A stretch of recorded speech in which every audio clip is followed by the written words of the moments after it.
wabarakatuh. Assalamualaikum. Waalaikumsalam warahmatullahi wabarakatuh, Buya. Mari kita bersalawat, Bapak. Allahumma sholli ala Sayyidina Muhammad wa ala ali Sayyidina Muhammad. Dengan siapa di mana? Hamba Allah dari Bandung. Baik Bapak, silahkan bisa bertanya langsung kepada guru kita tercinta, Buya Yahya.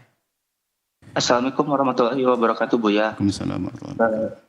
Saya ingin bertanya, jadi belum lama ini di teras balkon rumah saya ini terdapat kencing kucing, muntahan kucing, dan darah kucing yang sudah mengering, Buya. Namun, 3 najis tersebut sudah tersebar oleh air hujan, sehingga seluruh lantai balkon saya basah dan terkena najis. Karena sulit dibersihkan, akhirnya saya bersihkan menggunakan pembersih kerak lantai. Namun, karena lantai balkonnya memang sudah kotor, banyak kerak warna kuningnya di lantai, dan saya menganggap kerak-kerak kuningnya itu pun menjadi najis. Akhirnya saya olesi saja pembersih lantai tersebut ke seluruh lantai menggunakan kuas yang saya tadi gunakan untuk membersihkan ketiga najis tersebut, Buya. Nah, setelah selesai mengoleksi dan menyikat beberapa keramik, saya selalu mencuci tangan saya, Buya. Namun setelah saya selesai mensucikan balkon saya, warna dari cairan pembersih lantainya itu susah hilang, Buya, dari tangan saya. Walaupun sudah saya bersihkan menggunakan air mungkin hampir 10 kali atau lebih, saya mencuci tangan. Lalu ketika mandi pun, saya coba membersihkan menggunakan sabun sebanyak 3 kali, namun tetap tidak bersih, Buya. Nah, di situ saya baru kepikiran, apakah tangan saya saat sebelum mandi masih ada bau dari cairan pembersih lantai itu atau sudah hilang. Saya sudah mencoba mencium tangan saya, namun sudah tidak tahu itu aroma dari sabun, sampo, atau cairan pembersihnya, Buya. Selama 3 hari ini saya masih terus kepikiran, Buya, sama warna yang masih melekat di tangan saya.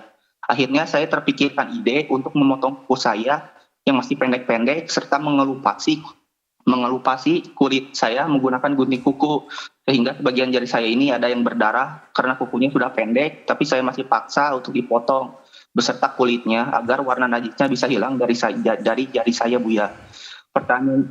Pertanyaannya, Buya, sebelum saya mencoba membersihkan menggunakan sabun dan memotong kulit dan kuku, hingga saya sempat membersihkan najis tersebut hanya menggunakan air saja, Buya. Namun saya tidak tahu, Buya, apakah baunya sudah hilang atau belum. Saya was-was kalau di tangan saya saat itu masih tersisa 2 bentuk najis, Buya, karena warna dan baunya.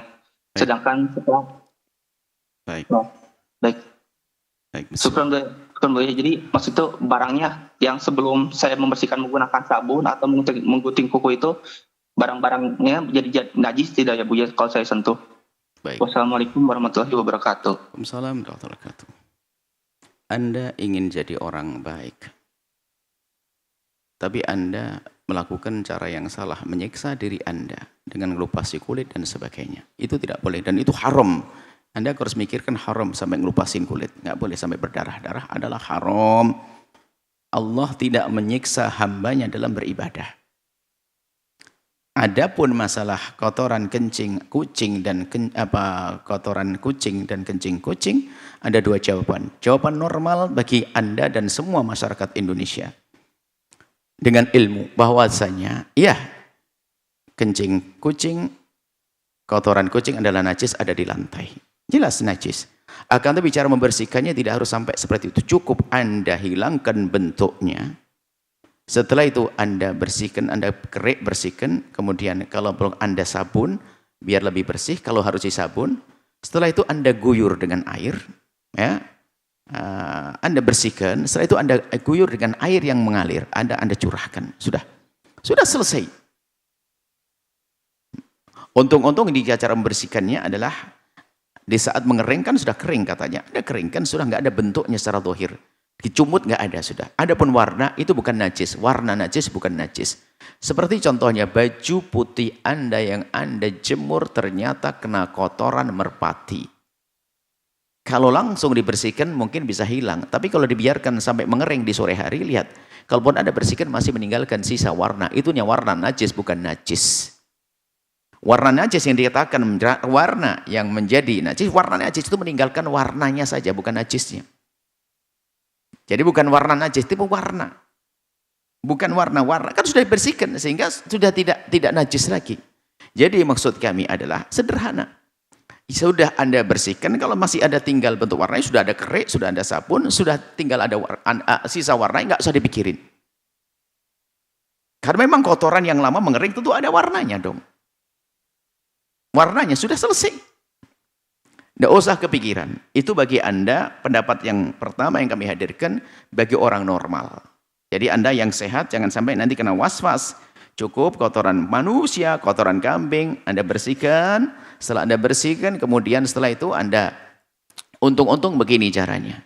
Ini adalah Anda bersihkan ainun najasah terlebih dahulu. Dari wilayah tersebut, Anda kerik, Anda bersih. Boleh kalau Anda sabun, bersihkan. Setelah itu Anda keringkan dengan lap, tapi lap itu najis, bawa ke sungai nanti atau ke air. Setelah itu kan kering, berarti tinggal najis yang hukumnya. Anda guyur air sedikit pun boleh. Mohon maaf, kami kasih contoh.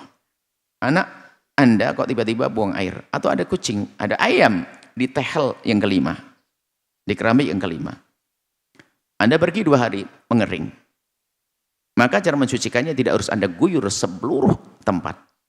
Coba Anda bersihkan ke tempat tersebut, di wilayah tehel yang kelima, keramik yang kelima, Anda kerik, Anda gini, keluar Anda sedikit basahi, Anda sabunin, ingat itu najis semuanya. Anda pakai tisu, itu najis. Pakai lap, najis. Sampai bersih, kalau masalah warna, warna bukan najis di situ. Lalu setelah bersih, kering. Ini ingat, handuk atau lap itu najis. Kalau itu kain, akan Anda pakai lagi, Anda cuci.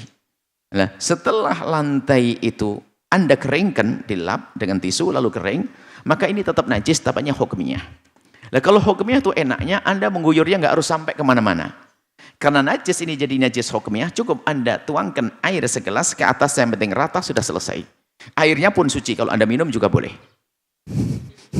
Nah, jadi begitu mudahnya. Nah, tapi kalau ini ainun najasahnya, bentuk najis yang belum Anda hilangkan, kalau Anda guyur, nanti ternyata kegeser ke sana, najisnya akan pindah ke sana.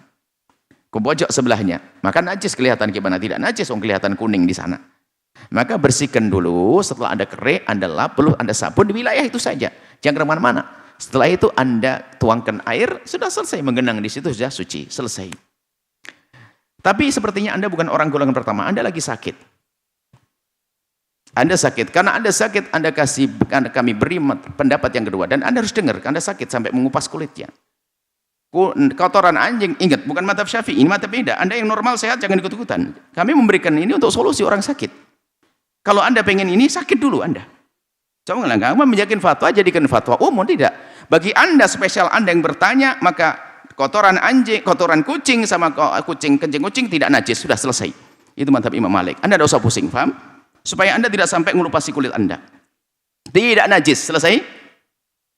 Ayo, kurang apa lagi? Anda mau ngomong ibu lagi? Islam itu indah, Islam itu mudah.